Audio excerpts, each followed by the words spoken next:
তেঁতুল গাছের মগডালে আবারও ঘোমটা দিয়ে বসে আছেন কুড়িগ্রামের সেই গৃহবধূ সাজেদা বেগম। 1 মাস আগেও এমন অদ্ভুত কাণ্ড ঘটান তিনি। সেই সময় তাকে গাছের মগডালে বসে মিষ্টি খেতে দেখা যায়। এরপর ফায়ার সার্ভিস এসে তাকে তার এই কাণ্ডে ব্যাপক তোলপাড় সৃষ্টি হয়েছে এলাকা জুড়ে। জিনে বলছে আমি যদি ওকে ইচ্ছে করি না ছাড়ি, এমন কোনো বাংলাদেশের কংগ্রেস নাই যে আমাকে ছাড়াইতে পারবে। আমি যদি ওকে মুক্ত করি তাহলে ওইটাই ঠিক। তখন মেলা চিকিৎসা করছে, পায় নাই। তখন থেকে ওনার যখন মন চায় তখনই নিয়ে যায়। এইরকম আরো 5-7 বার গাছের মধ্যে তুলছিল।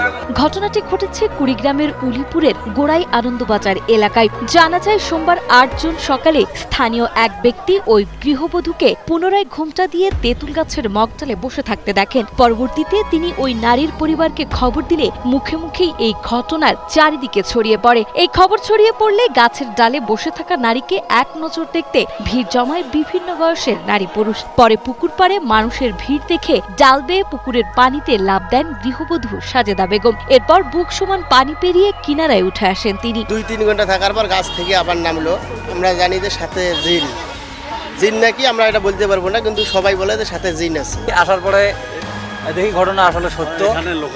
তো এখানে আমরা আসার 10-15 মিনিট পর ওই গাছের আগাল দিয়ে নামছে আর কি। তো এই ঘটনাটা আসলে একটু অস্বাভাবিক।